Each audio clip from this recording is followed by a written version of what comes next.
Good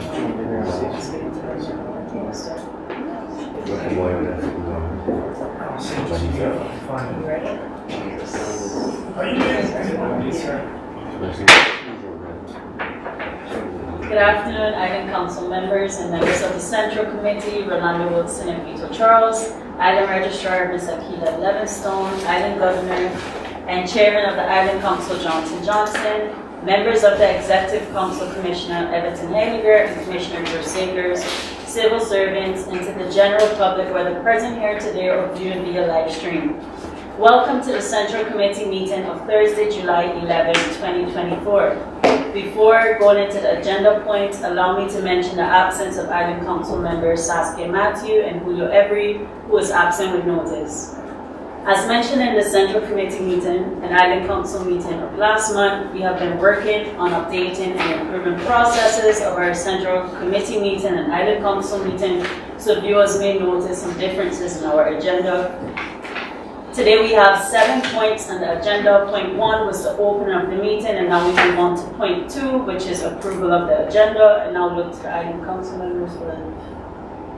We have approval, so we move to agenda point 3, which is approval of the minutes from the Public Central Committee meeting on December 22nd, 2023 and June 12th, 2024. Please note that due to a system failure, no minutes were recorded during the meeting of December 22nd, 2023. So if you all agree, the council decision would be to agree that there are no minutes for that meeting. So the council approves. We now move to agenda point number 4, citizens' right to speak on agenda points with prior announcement. I was informed that no requests by inhabitants have been received. We can therefore move on to agenda point number 5, which is Island Council Proposal 2024.4 Year Report 2023. The Commissioner of Finance will now present the annual report and financial statements 2023, known as the year report. Commissioner Sagers, you now have the floor. Thank you, Chair Lady. Good afternoon, esteemed members of the Island Council and those present here today and following via social media. I am honored to present to you the year report for the public entity of Saba for the budgetary year 2023. I am pleased to announce that Saba has once again achieved an unqualified audit opinion on our financial statements and financial compliance of income and expenses from our independent auditor, Ernst & Young. This achievement signifies that strong financial management continues to be a cornerstone of this administration. The annual account for 2023 follows the prescribed classification as per the Budget and Accountability of Public Entities BES and Article 22 of the Public Entities Finance Act for Gwinnett, Central Stations and Saba, the FinBES.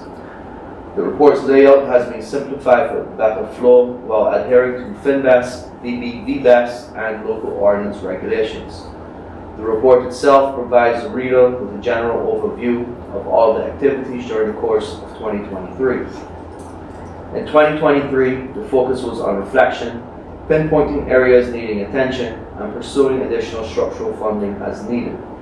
The most recent Universal report highlighted the necessity for additional funding, emphasizing that certain functions currently reliant on special purpose grants should be supported by structural funds to ensure sustainability. This issue is being actively addressed within relevant ministries, and an improvement in the free allowance was once again realized earlier this year. This process is still not complete, as a new study is now being initiated which will evaluate what is necessary for property finance maintenance and what is lacking for proper execution of projects and investments. The year report provides detailed insights into the activities and developments that transpired over the course of 2023. Notably, the financial statements for 2023 ends with a positive balance of approximately $1 million. A significant contributing factor to the surplus was the release of part of the pension provision due to an increase in the discount rate, resulting in a favorable difference between the budget and the realization. The end-of-year balances for 2023 ends with total expenditures of approximately $48 million versus total income of approximately $49 million. The public entity's liquidity position has continued to improve, bolstered by the increased free allowance from last year and the positive balance. However, the auditor has emphasized the importance of maintaining conservative budgetary spending to prevent any deterioration in our financial position. It is important to note that while our long-term available cash position has improved, a substantial part of this increase is from earmarked project funds provided through the free allowance. Nonetheless, the liquidity position is quite strong. Given the positive balance, the Executive Council has proposed the following allocation of the surplus. Reserve for buffer capital, $200,000 to be reserved for unbudgeted emergencies as suggested by the CFD. Digitalization, $200,000 to be reserved for software upgrades and NetPro contract, moving us towards a more digitalized organization. Maintenance of capital goods, $100,000 to be reserved for the maintenance of government assets. Infrastructure upgrades, $300,000 for the urgent replacement of the airport runway lights. Queen Wilhelmina Library subsidy, $30,000 to cover a clerical error in the special purpose grant funding. General reserve, the remaining balance of $179,000 to be added to the general reserve. While the year-end balance is positive and we have received unqualified audit opinions, there are areas that require continued attention.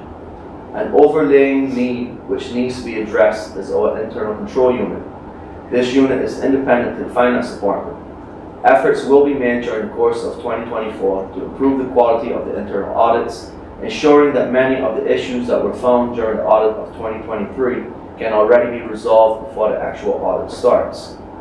There are a few areas that the auditor has highlighted which needs attention. They have pointed out concerns regarding debt collection, an ongoing issue from previous reports.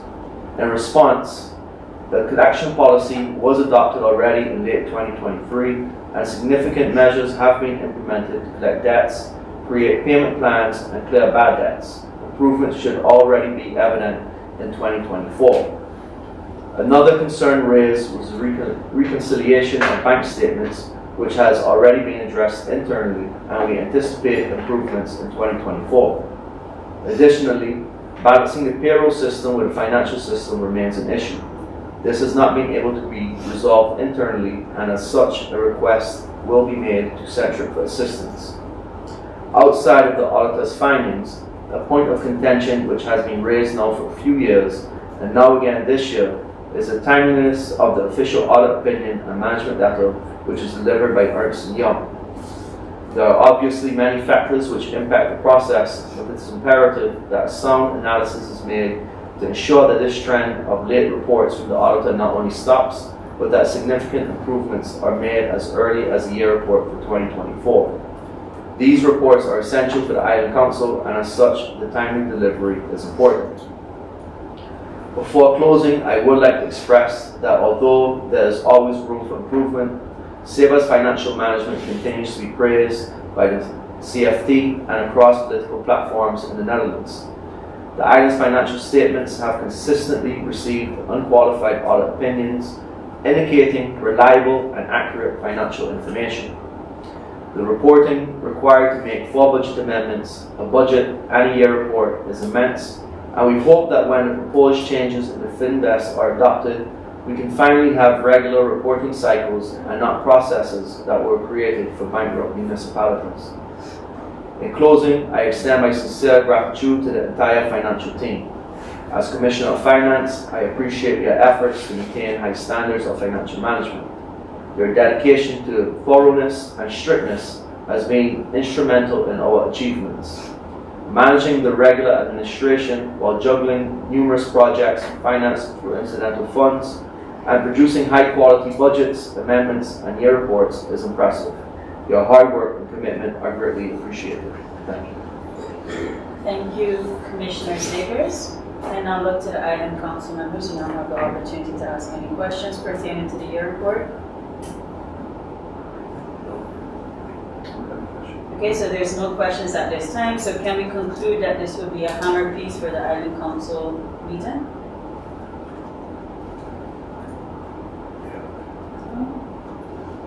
We now move on to question round, agenda point 6, which is concerning announced questions from incoming correspondence list from December 15, 2023 to May 27, 2024. This is in line with Article 18 of the procedures from the Island Council meeting. So in the last meeting in June, Island Council member Vito Charles lodged a question pertaining to the appointment of Ernest & Young as the auditors for the public entity Saba. Island Council member Charles, you now have the floor. And afterwards, the Executive Council can respond. Thank you, Madam Chairman. Last meeting I flagged the question based on a decision list of May 3rd, 2024, and that was point 3.0.2, and that was appointment of Ernst & Young as auditors. And in the decision list, in that decision list, the decision was noted to retain the services of the accountant firm Ernst & Young for another term. However, in the FinVest Article 38, paragraph 3, it states that it is the responsibility of the Island Council to designate one or more accountants. My questions are as follows. What was the legal basis for the decision of the Executive Council to renew the contracts of the accountants taken? On what basis? Does the Executive Council agree that this is not in line, this decision is not in line with FinVest? And if you do agree that it's not in line, what are the steps that you take to correct this? Those are the questions. Thank you, Island Council member Charles. The Executive Council has the opportunity to respond. Thank you, Chair Lady. I will answer that since I'm the representative of the Executive Council who signs the different contracts. Yes, it was dealt with in the Executive Council. This is an oversight which is not in line, as you stated correctly, by the FinVest. So what steps will be taken? This is something that we will have to look into to see how to correct it. But it is an error which we regrettably, which has taken place, but we will correct it in the coming weeks. Thank you very much. Thank you, Governor Johnson. Commissioner Sabers, you have the floor. Yeah, if I can add something, I think the overall feeling is about Ernst & Young in general. I mean, you know, they have made a very big part in our growth in financial management. So that's something that, of course, is very relevant to this discussion. But there's also room for improvement, and I think how that has to be tabled as well. As I just mentioned into the presentation of the year report, that you know, the timeliness of the reports, the amount of attention that we get in the past few years, you know, that is something that also needs to be attached to that discussion about how do we move forward. So I just wanted that. I think if I can add to that, sure. I think it's also maybe it's time to revisit the financial management ordinance, because if I look at the financial management ordinance, you don't see, for instance, that when your report is delivered, what components are necessary to be delivered along with it.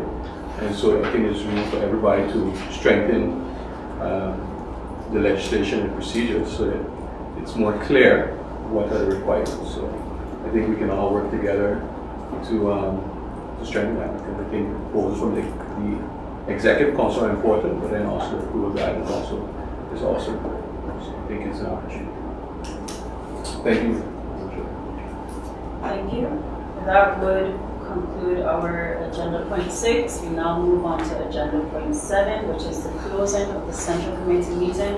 Before closing this meeting, I would just like to make some conclusions. So we accepted that there were no minutes recorded for the meeting of December 22nd, 2023. We approved the minutes of the Central Committee meeting of June 12, 2024. This is approved.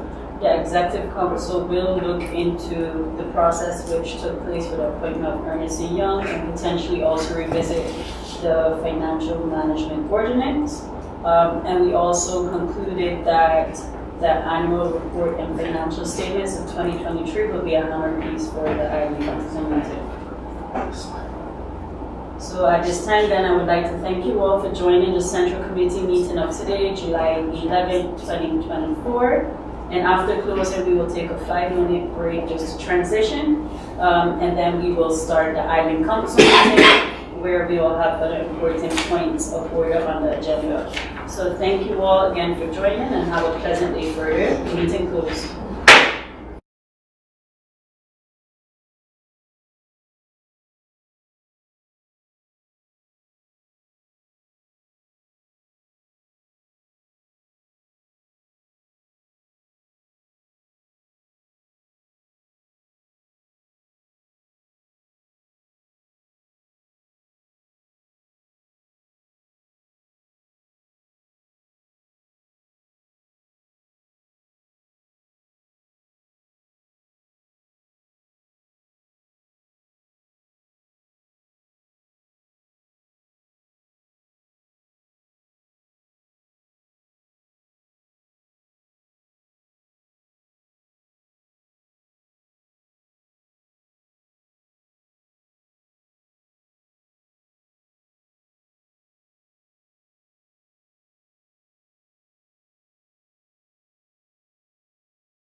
Council meeting for this, the 11th day of July, 2024.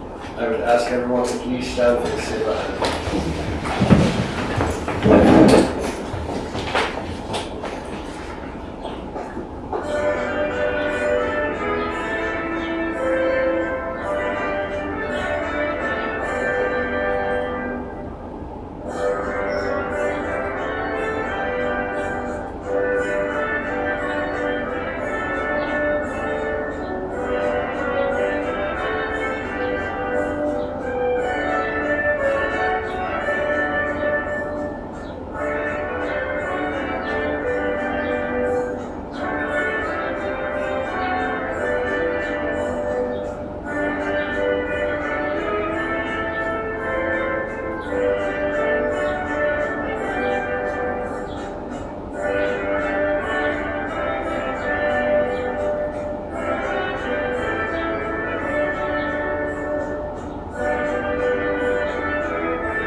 Thank you, you may be seated.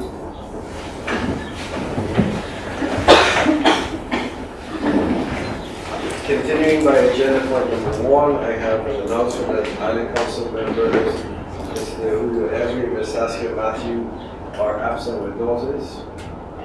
We move on to agenda point number 2, approval of the agenda. The agenda is presented. Agenda approved. Point 3 in the agenda, approval of the minutes of the Public Island Council meeting of June the 12th, 2023. You all have received the minutes. 2024, yes.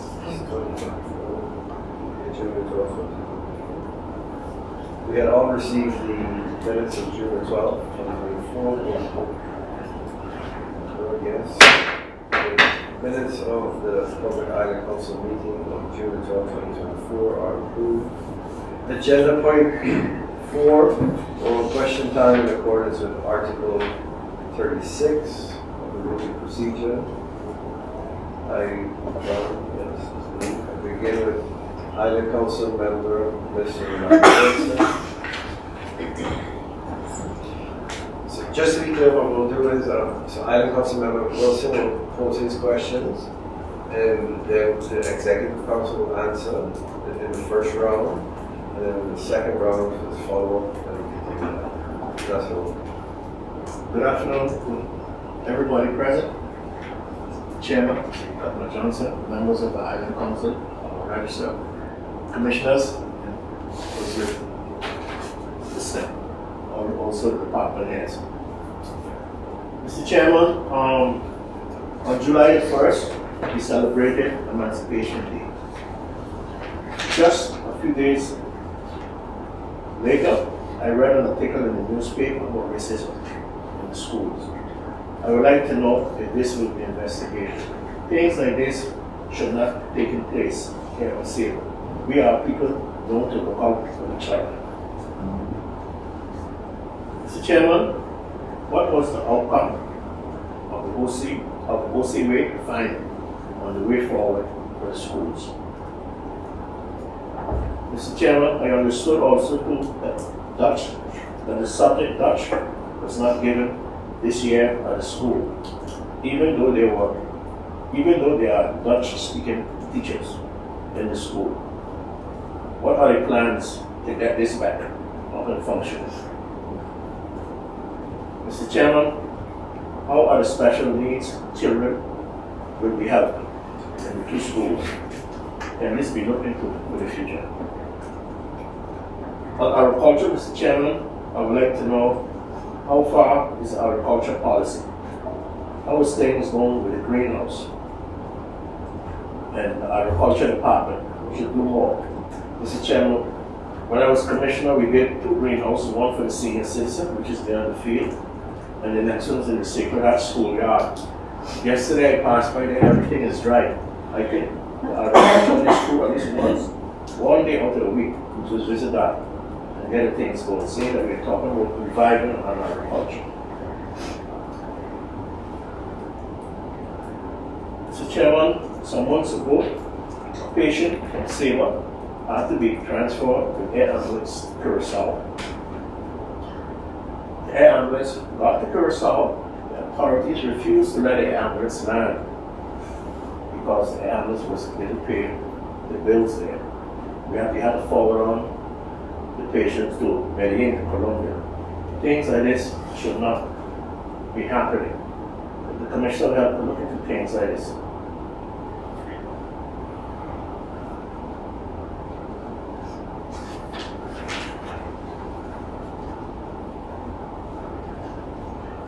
Mr. Chairman, a healthcare summit was held a week or 2 weeks ago in Gwinnett. We would like to know the different stakeholders from BCN and also all the islands were there. We would like to know the outcome of that. Also, a complaint committee was established on the island. I know people have sent in their complaints and all of that. I can talk for myself. I'm sending my complaints, and up to now, I went directly to the VCN and I was through the complaint committee, and I didn't get no kind of results at all from King, from George. You know, and now I'm going to court. So things shouldn't be like that. Also, Mr. Chairman, I would like to ask the Commissioner of Health to look into the situation at ACN. It took a whole year before a specialist could come to Saba. That's unacceptable. That's why I'm in this predicament now. That's why I have to go directly, spending my own money. And a lot of people cannot afford to look into these things, Commissioner, please. And a whole year to take a specialist.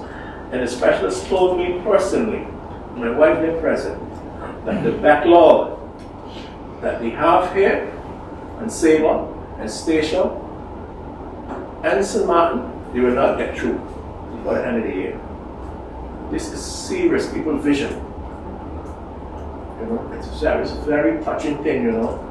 I mean, I explained to you all what I went through, what happened to me. Okay, and I don't want nobody else to go through that anymore at all. So please look into the situation. It's very serious. Even we have a new government now. New state secretary was watching them up there yesterday. We should go direct now to them. Things cannot continue like this. We have one of the best health insurance in the Caribbean, but too much of bureaucracy is going on. It's taking too long for people to get help. And Mr. Chairman, I don't have any more questions that we want to answer. Thank you, Island Council Member Mr. Orlando Wilson, for your questions. There were 4 about issues in the schools, 2 about agriculture, regarding healthcare matters. So I will begin with Commissioner Mr. Everton Hager. Thank you, Mr. Chairman. Mr. Chairman, I think the first question was from Island Council Wilson was about a news article that was written by an anonymous individual regarding racism against the principal. To say if there's an investigation that's going to be launched, I can't really say that at this moment. I don't condone racism. So, but on another note, I think when individuals put things in the newspaper, I think they should make themselves known who they are to help better reach the question that they're trying to get to, and not just be anonymous.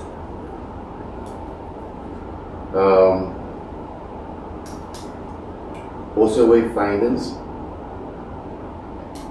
pertaining to the school situations. So the inspector report, I think, is out, but it's not out to say, like, I have a copy of it to know what the findings are. I think those are with the boards of the schools, and I think both principals are in, has a copy each. To say that I have it, I don't know. And this was one of the questions that I also asked when I was at the Ministry of Oseway in Holland. When was the report going to be coming out? And they didn't know. But now I officially heard today that it's out, and the board's members have. Dutch in the schools, I've heard this concern. I will reach out to the school boards to hear from them if Dutch lessons will be implemented once again. I do think at the primary school it will be, but I will have to reach out to them and then get back to you on that. Children with special needs. As far as I understood, EC2 has now moved to the upstairs of the new school building that was recently built.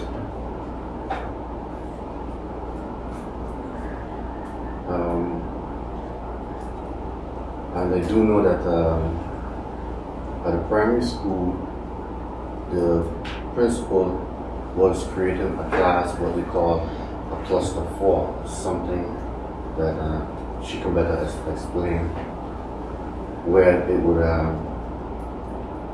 cater to children with that special needs.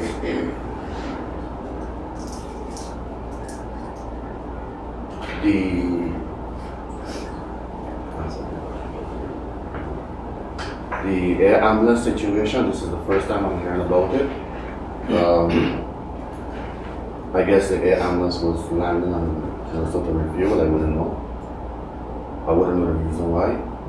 But I do know from experience traveling in the air ambulance from San Martin to Medellin, is that sometimes these air ambulances, they travel.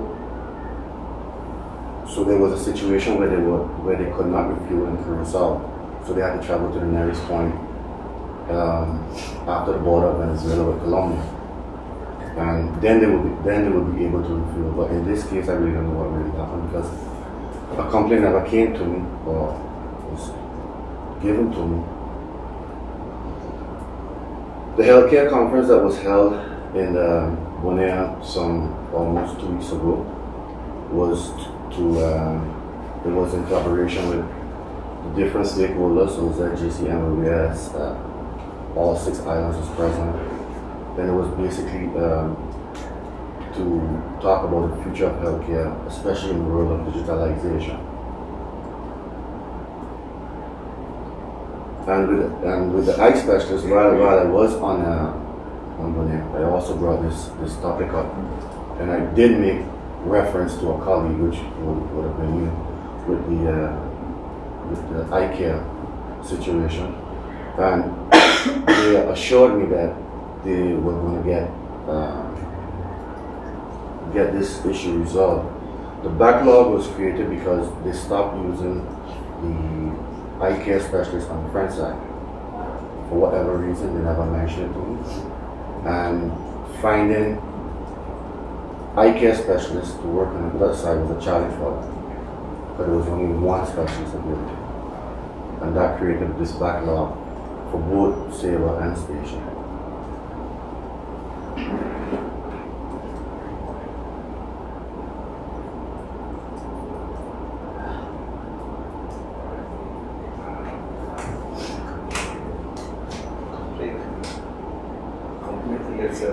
That's a question about a complaint.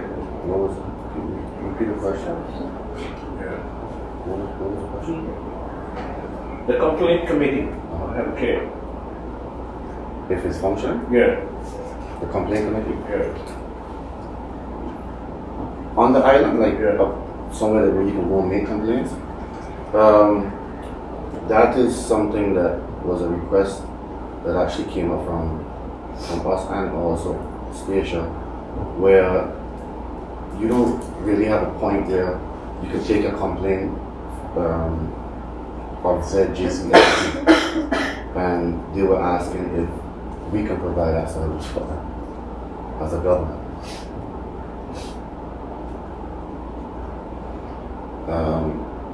So the answer was that I will look into it. So they don't have a point where we can go and make complaints unless someone, individual business ever so often comes to the island. So on a daily basis, there's no way, unless you send an email. But not everyone can send an email or send it correctly.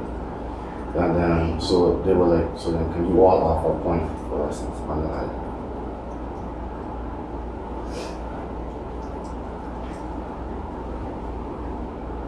Okay, thank you. Commissioner Zegas, the two articles.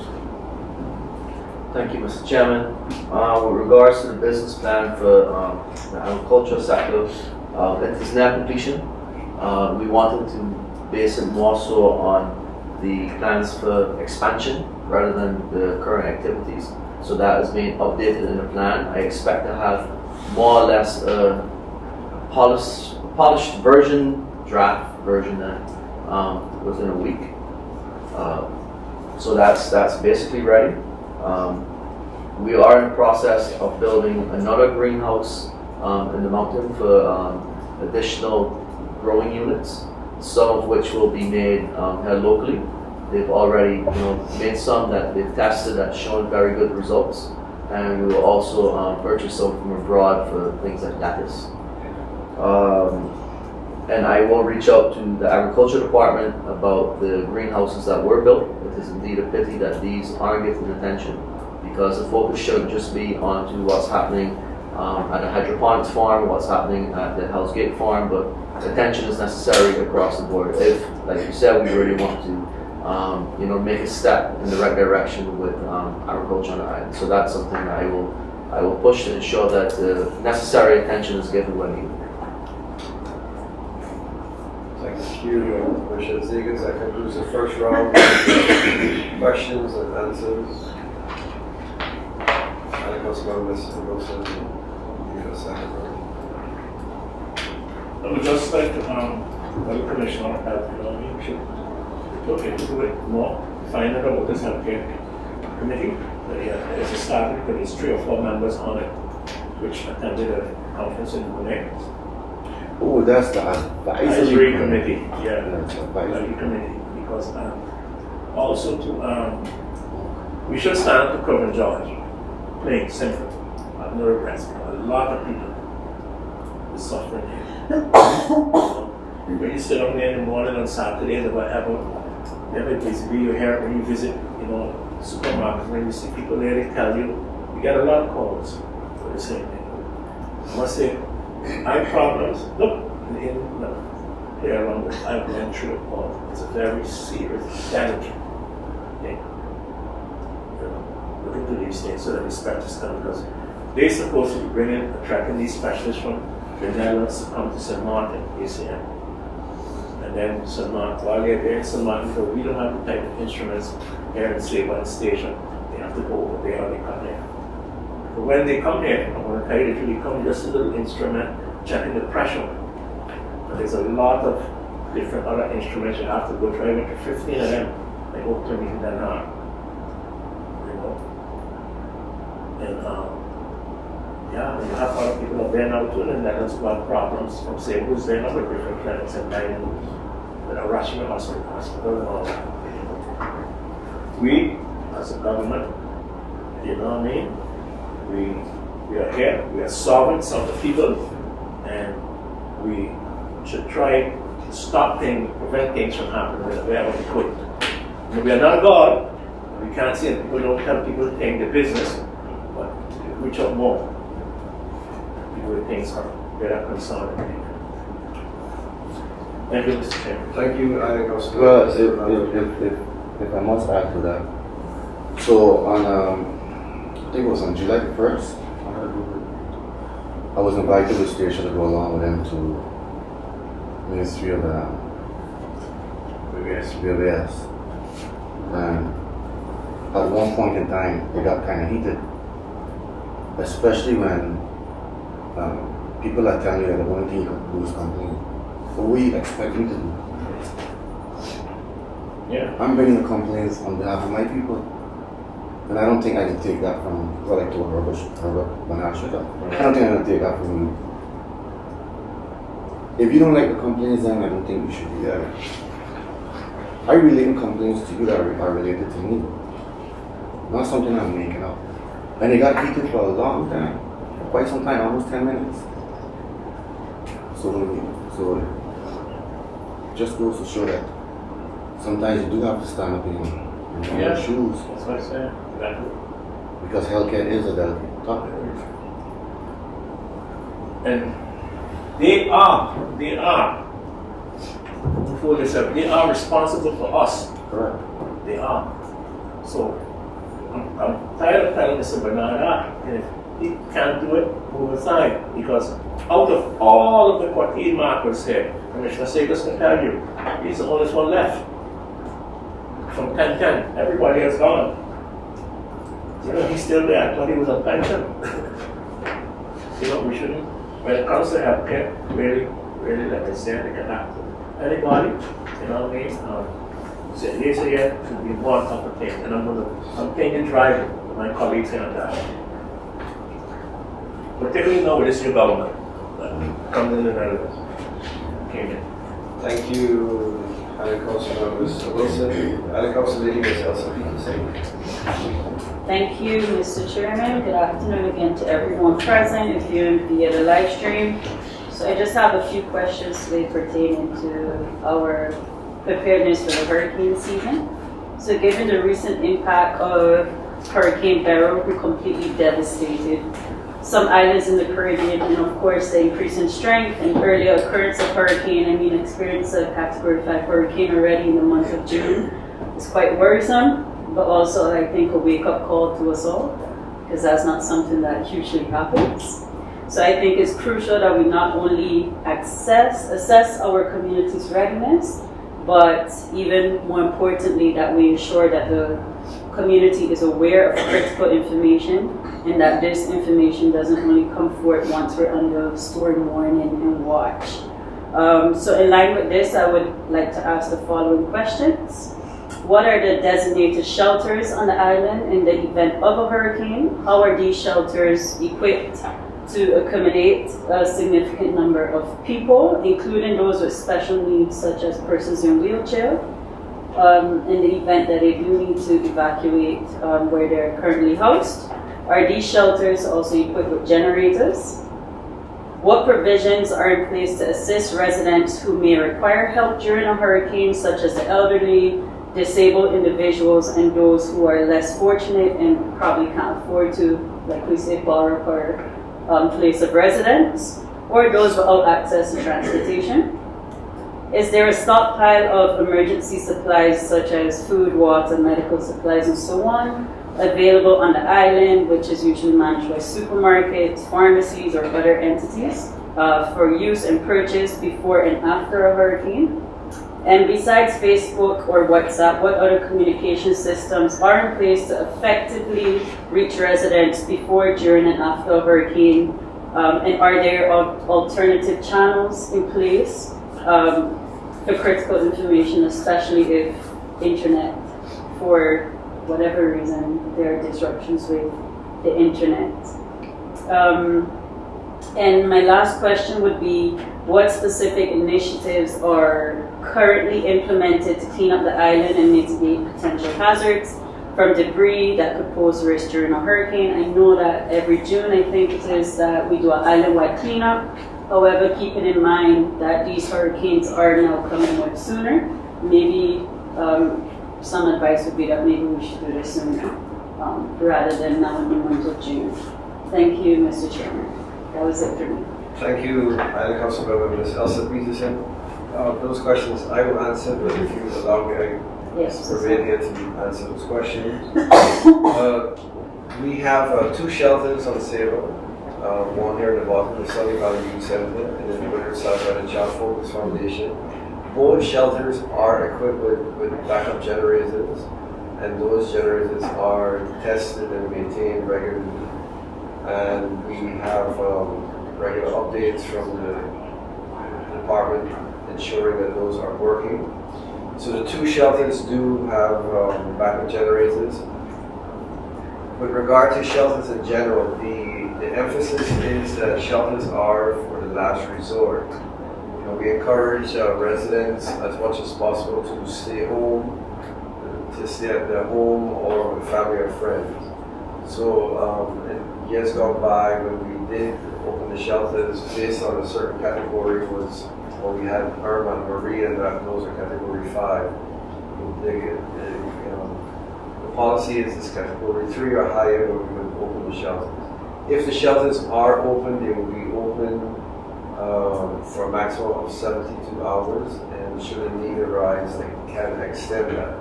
And the decision to open or close lies with the government in the position of the head of the disaster management. What we do with persons who are vulnerable or what provisions are in place for those persons, the social workers, they have a good view on the different persons on the island, where they are and such. And should the need arise, be accommodated with. We also provide families who meet the requirements with food vouchers, Saba splash water, storm kits, home assistance, and also necessary advice. Also, together with the Department of Community Development, if there are certain persons that may need to be stay at a hospital, that is also something which we have done in years gone by. Some of the elderly persons, because as we all know, we have home health care, and they go every day to check on those persons. But if the home health care also assesses that certain persons are not able to stay at home, then we facilitate that also with a home for the aged or a hospital. It's not something that is promoted, but if should a need arise, that is also to facilitate those type of persons. So as I said, the shelter is for a last resort, because we have had in the past where students of the medical school have wanted to go to the shelters because they knew there would be electricity and they wanted to study. So that is something in times of hurricane, studying can be required. But nonetheless, persons who do go to the shelter need to also, and this is something that is good points that you brought up, that we will communicate. They need to be responsible for their own food and water, hygiene products and things like that, the ID cards. It's also good for those who remain at home to have their hurricane kit, the essential documents, the passports, the health cards, all those essential documents as they stay in a safe area, medication, prescriptions, have those with you. Things that which we don't condone at the shelters is obviously alcohol use, and we also try to mitigate the cigarette use as much as possible. That affects some persons. Because the space in shelters is quite limited, we encourage persons to ensure their personal safety. We do man it with Marines and persons from the Red Cross, but nonetheless it can be tight quarters in a shelter. Your question regarding stockpiling, lessons learned from the past, the hospital and the pharmacy, a requirement of them is that they have enough medical supplies for at least 3 months. So in our preparatory meeting in the beginning of June, I asked them that it's something that they have to ensure. So for now, they have to have at least 3 months. Not only now, but it's also other times of the year that they have to have at least 3 months supply at hand. With regard to the supermarkets, what we do is we visit them and ask them how their supplies are. But as we know, fresh supplies would obviously be less, but the canned goods, those they will have more of during the hurricane season. As for Saba Splash is also increasing the number of bottles they have on the island to also lessen the need to import water from abroad. So Saba Splash will also increase its supply, and those, what you see now driving to the winter side, those racks will also be placed in the next few weeks in strategic places, like in the shelters and other government buildings, so that we have an ample supply of water strategically placed throughout the island. The Saba Splash water, even if it's on those racks inside, it also has a long shelf life, so that isn't an issue. So the number of bottles will be increased and the production will also increase. What else? The information. Yes, we are busy. Satel is busy transitioning to a different way of the fiber optic, but nonetheless, the landlines, should electricity cease, stop, the landlines should still work.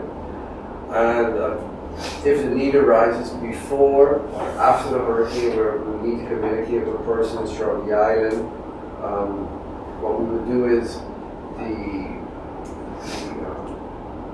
police vehicles, the fire department vehicles, and the hospital vehicles are all equipped with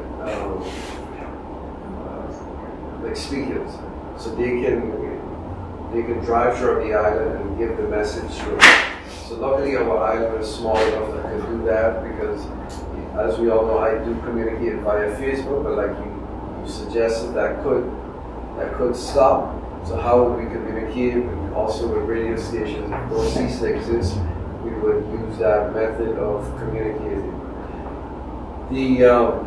If a hurricane does come, we will inform prior to the hurricane, but then after, what needs to happen first after is the damage assessment.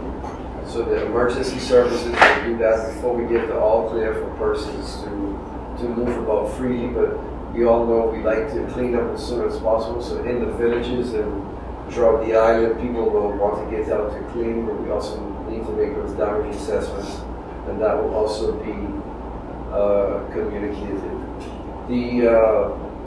The island-wide cleanup did take place a few weeks ago while the council was in the Netherlands. So the island-wide cleanup did take place, and we are also busy with the acquiring a metal baler for the island. So that is something we dealt with in the executive council this week. So I'm hopeful and optimistic that the baler can come to the island. Public order and safety made an assessment throughout the island of the number of car wrecks, and it is inching towards 200 that are located throughout the island. So we have inventory of the car wrecks located throughout the island. When the baler comes, well, prior to the baler coming, all those persons will be informed about those cars, car wrecks having to be moved. This metal baler is not only for the cars, but also for any metal. So we want to try to compact that as much as possible to shift those that metal off the island. That is all part of the program. The metals can be transported off the island in the month of August. So we already have a number of cars at the dump, and then also those removed. This will also require, and part of the project is that the workers at the dump will be trained how to make certain parts of the vehicles, so that the vehicle can fit in the baler to be brought down to size, so that it can be transported off island.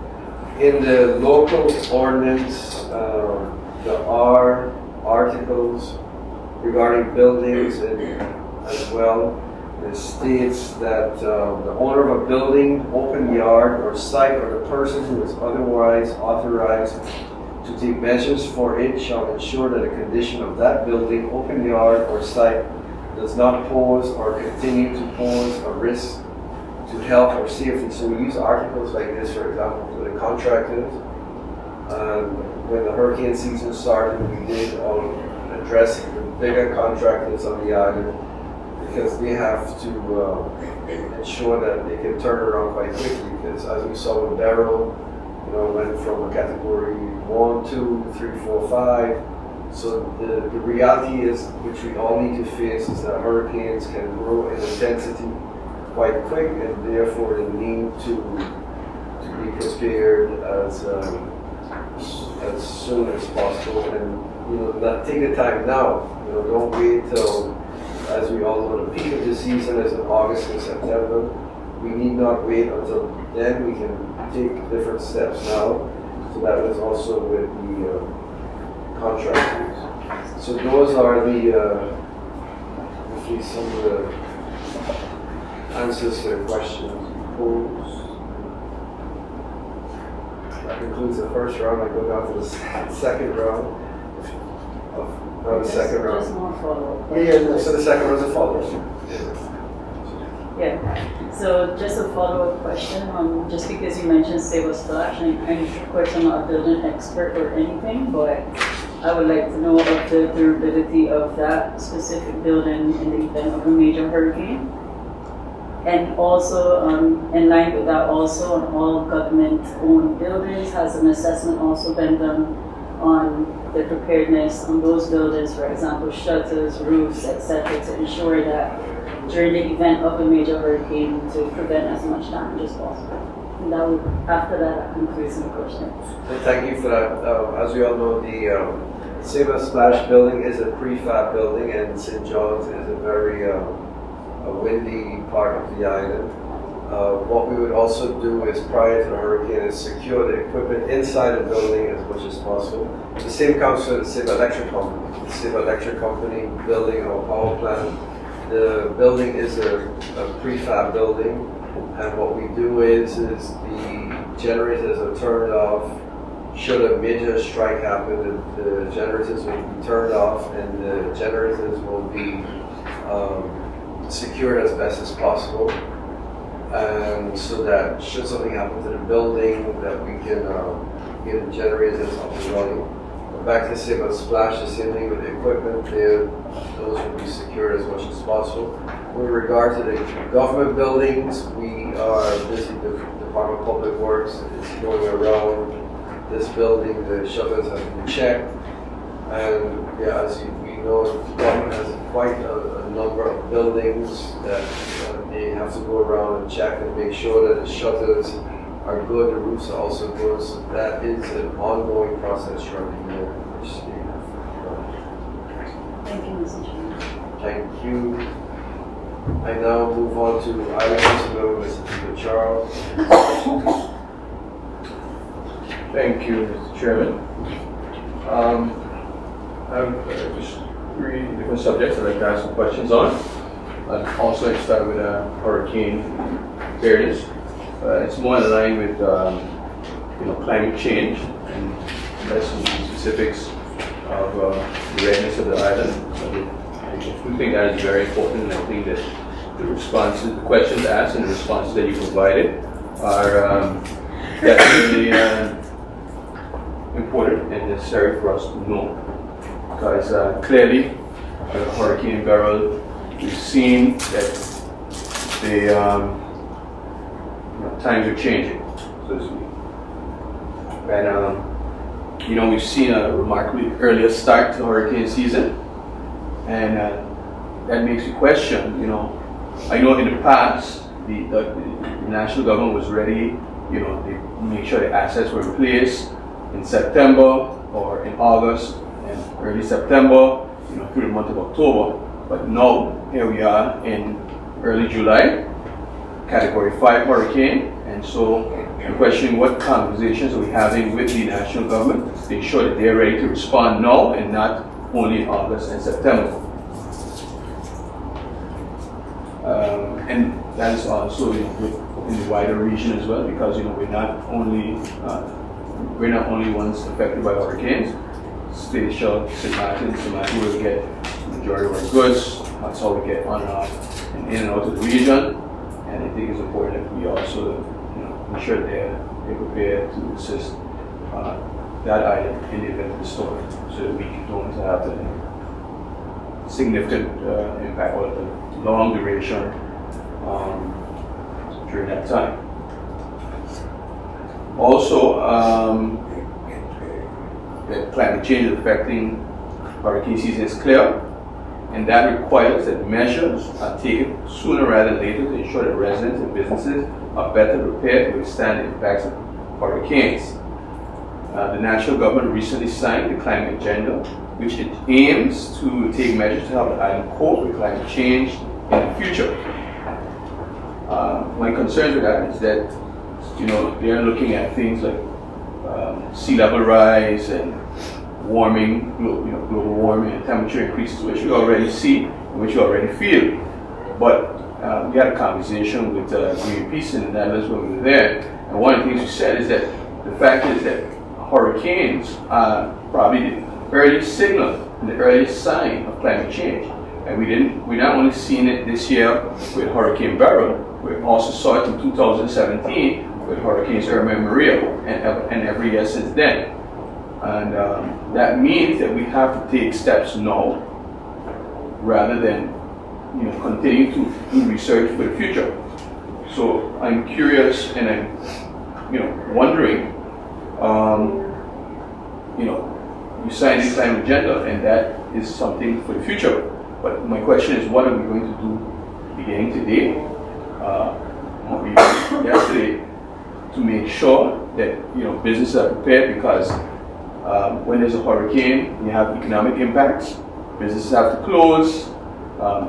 Residents lose their jobs. There's a whole chain reaction when there's a hurricane.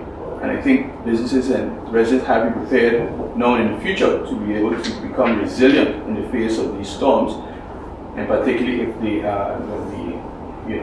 we used to look at a hurricane season 2 months long, and now we're looking at maybe a 3-4 month hurricane season, peak of hurricane season.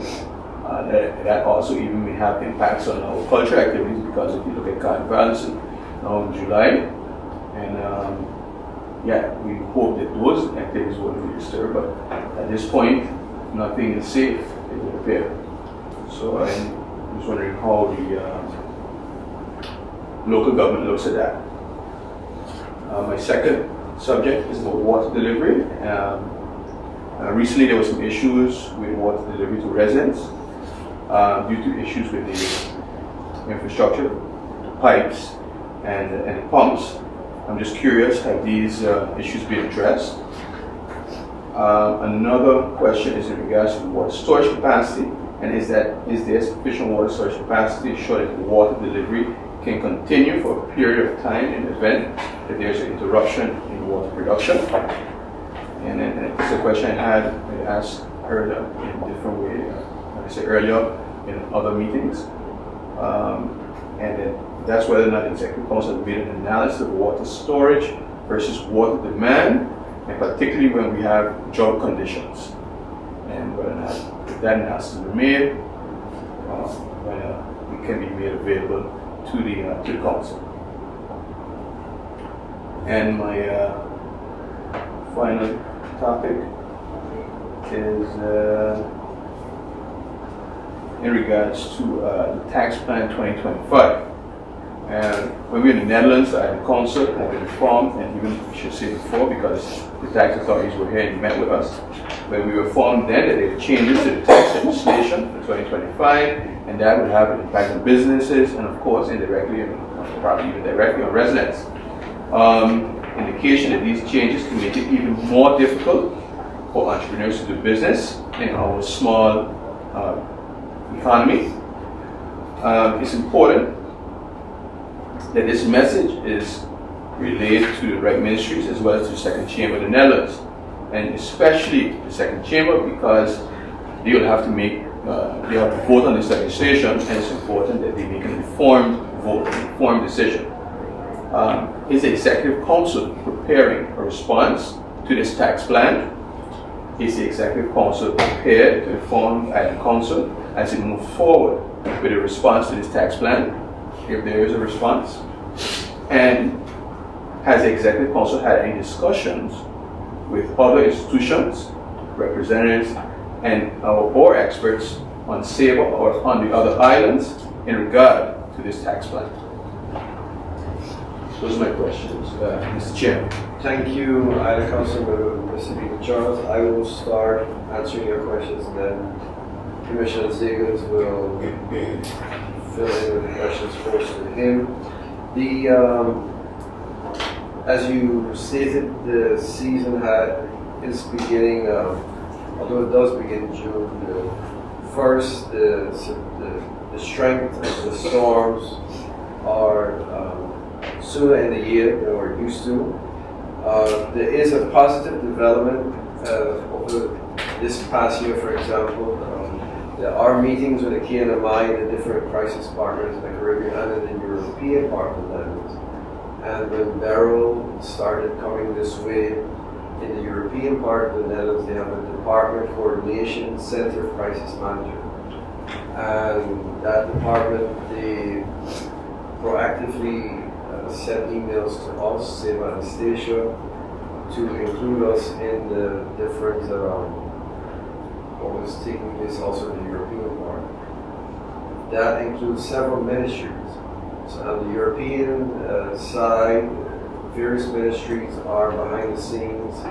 They are activated and they are aware of what is taking place. They get necessary information, weather information from the KNMI, but then the information needed about what's happening on the island, we provide to them. So that is done by our crisis management team. We also have, from the European side, together with us, locally is a weather impact team. So should something happen, Saba and Stacia primarily, we are in that weather impact team. And we are informed now, what I've noticed, more sooner than before. So the proactiveness from the European side is something that I have noticed, and it is a positive development. So that is taking place now. The climate agenda that was signed in, as you all know, I signed that with the previous cabinet, and that now is something we need to discuss with the new cabinet. Because as you rightfully stated, it has a very big impact on our islands, and it certainly shouldn't wait over years to realize. There are certain things that have to be realized now. What you notice as a result of Hurricane Beryl on Carriacou and the different Grenadine Islands, Petit Martinique, Grenada, and those little islands, their building style was quite different. So the Prime Minister of Grenada, he stated that they have to take into account that when they go to rebuild, that it is also done in a different way than years gone by. So different technical experts, architects will have to be included in how to build like that. As we know, on our islands we are kind of used to, but nonetheless, that also is important why our department here of planning is also why we have increased the number of persons working in that department to assist, because now we are sending them out to check on different buildings to ensure that these buildings are being done to code. Because, you know, yes, we do like to build on Saba, but at the same time we need to build in order to that shouldn't be a problem to somebody else. And should that blow away or something happen to the house or the business that impacts somebody else. So that is important. Also why, you know, people also need to get used to probably in the future building inspectors, and why the current form and process for getting the building permit is, you know, you have to fill out a form and answer a few questions, but in the future that will probably become more rigorous, and people say, well, this bureaucracy, why we having to do this? We build houses for hundreds of years, but nonetheless we will need to, you know, ensure that people are building their houses up to code. So those are things also for the climate agenda, which will need to be discussed with the new cabinet. Commissioner Zegers, water and the tax. Okay, thank you, Mr. Chairman. I would just like to add one other point with regards to the first series of questions with hurricane preparedness and the cabinet. already I've at least brought up the subject with the new members of the Kingdom Relations Committee and the impact that climate change has on the islands, not only with regards to stronger and more frequent hurricanes, but also the impact it has on erosion, and that it definitely needs more attention than what it gets right now, because I do believe too much of the attention goes to Bonil because of the rising sea levels, which obviously is a big concern for them. So I mean, definitely they do need attention for that. But the fact that climate change has an impact on droughts, on the severity of hurricanes, should not be diminished because of the rising sea levels. So that's something that I've at least brought to their attention, and topic of discussion, for several years already on the civil servant level in The Hague. So for sure, it's not a new subject for any of them. As for the water update, as we all know, there had been some issues. It first started with some pumps that broke, that didn't allow for water to be pumped from the bottom to Windward. That was followed by a broken pipe.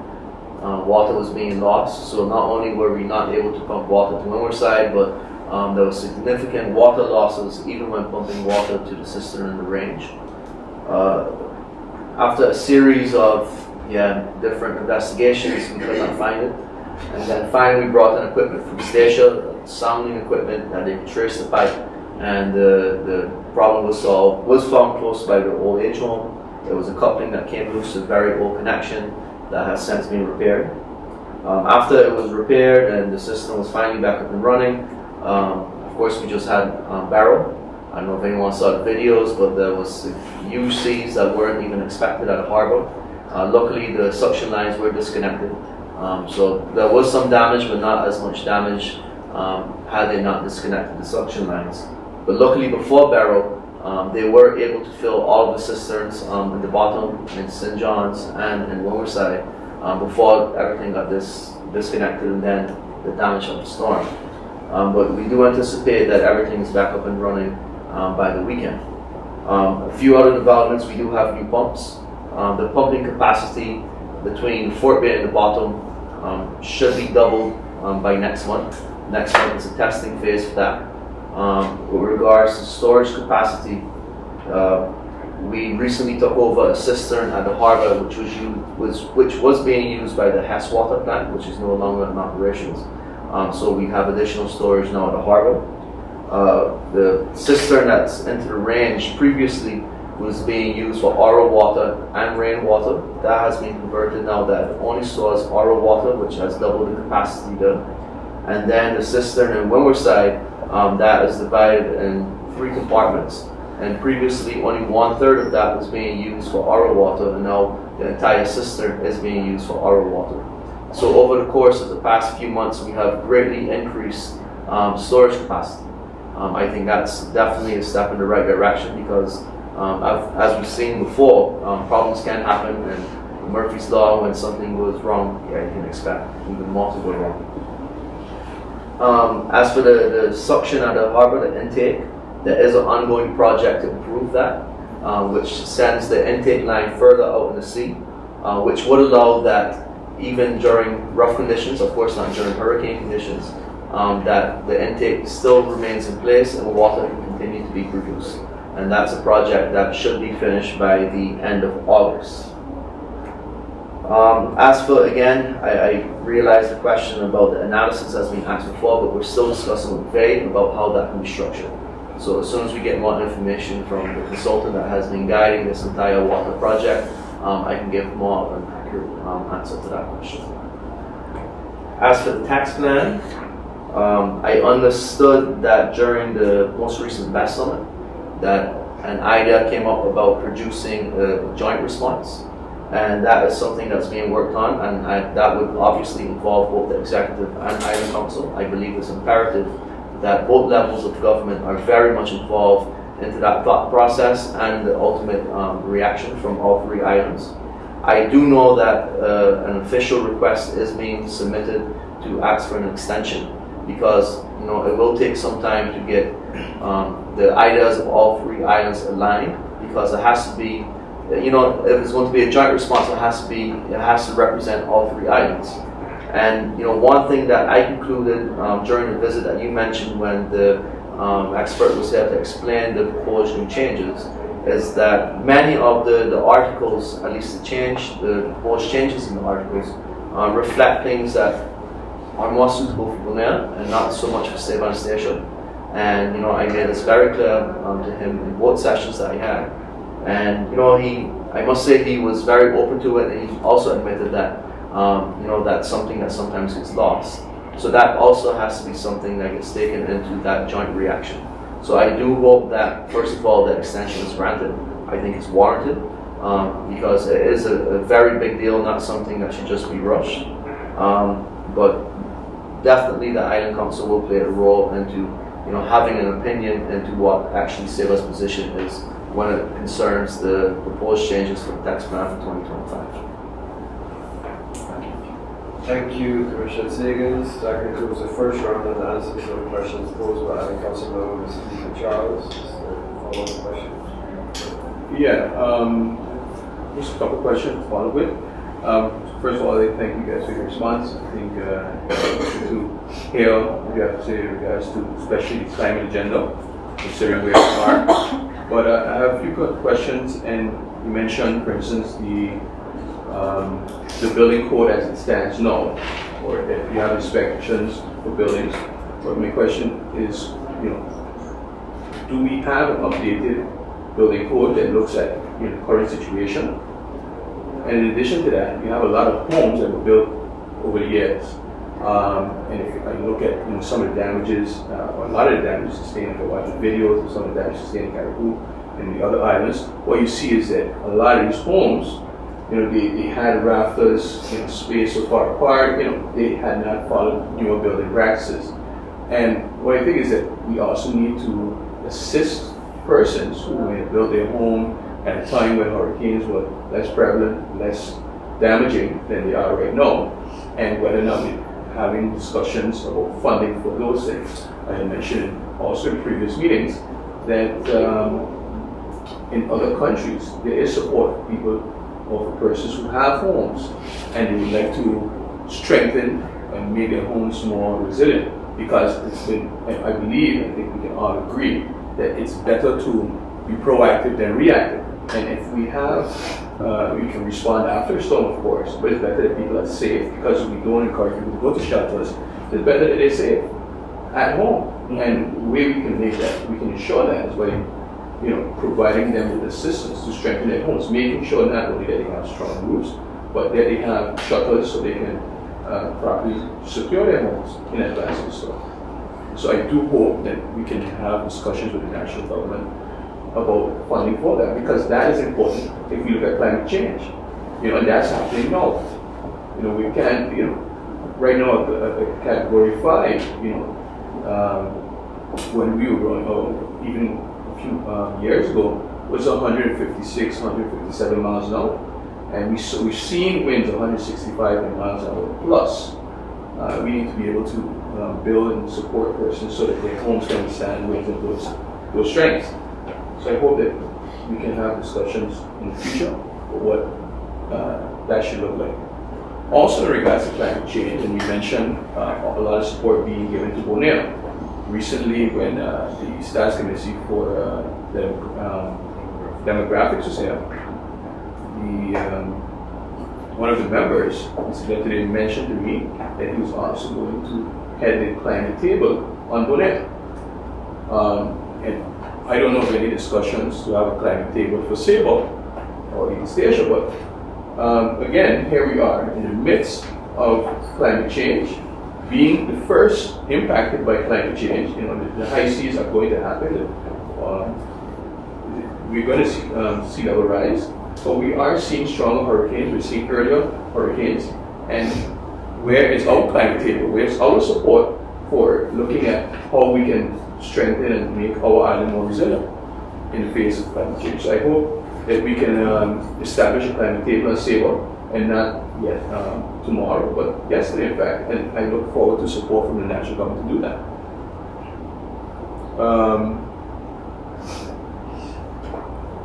The mentioned tax code and support for the island government for that, and support from the island council. And I want to mention that one of the things that we spoke about with the experts when they were on the island was the differentiation on Saba and also Station because of the smaller scale of our economies.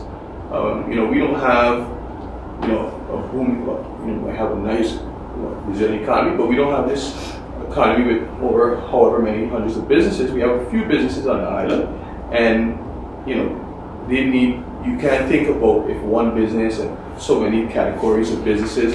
You just have a few, and we need to be able to support those businesses that they can thrive and not just continue to implement tax measures that hurt them.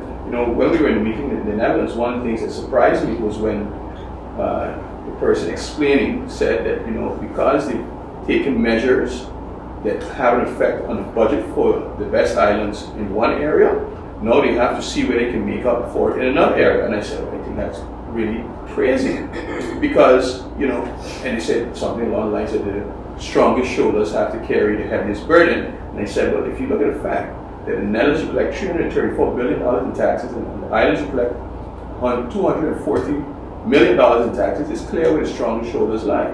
And I'm not saying that we shouldn't have to pay our fair share, but if you're talking about principles, then the principle of equity should apply. We are part of the Netherlands, so we're not just the Caribbean part of the Netherlands. So we are the Netherlands, and the obligation is that they should be able to support us to be able to become a thriving economy like they are as well. And that requires making sure our taxes are not there to harm businesses, but to help businesses and to help others that need support. So I do hope that is also reflected in our response to the national government in regards to the tax plan. Okay, thank you, Island Councilmember Mr. Peter Charles. The 2 points you made for me, the water building, as you rightly stated, the houses that were built many years ago, even the old traditional houses that were built over 100 years ago, how will they be impacted in the future? So those are things that also need to be taken in the broader plan. As you know, the Ministry of Internal Affairs and Housing, they want to talk about building codes and all these things. That has to be taken into account with that. And then next to that, as you rightfully stated, is the funding. Because if modifications need to be made to houses, that will cost money. So that is something that needs to be discussed with the ministry. Because it's obviously cheaper to modify and maintain than to have it blown away and then have to rebuild something new. So the necessary maintenance plans, maintenance and refurbishment of certain places, that is also a discussion point. The climate table, if you remember, that started with William, Mr. Edley, but luckily he did come to Saba Station, so he broadened the scope of his work. So yes, the initial climate table was from William, but with the new department, we have to also discuss with them how that also take form for Saba Station. So right now, it's actually Nolly Odiano will be the chairman of the climate table of Monet. But we need to also see how those different things can be, the points that were made for Saba Station will be also relevant because our reality is different than theirs over there. And we need to bring that up to the stakeholders and the Commissioner Zegos.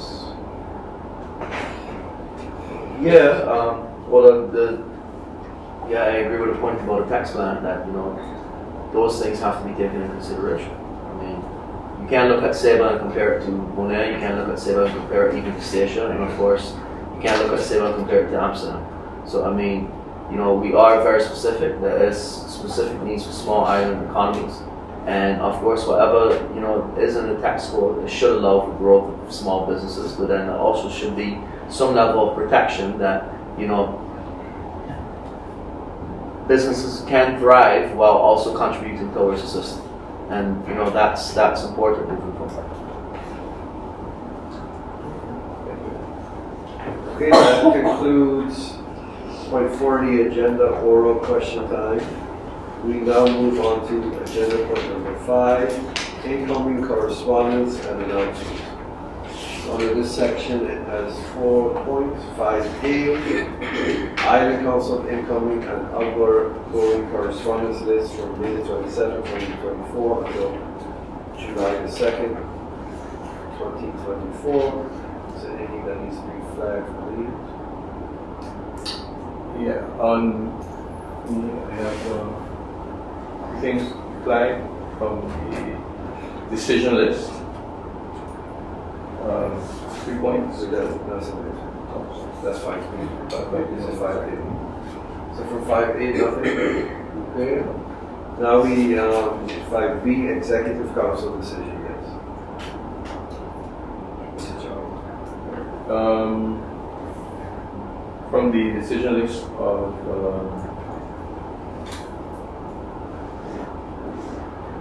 the 6th of, the 11th of June, point 3.0.5, participation in EU meeting,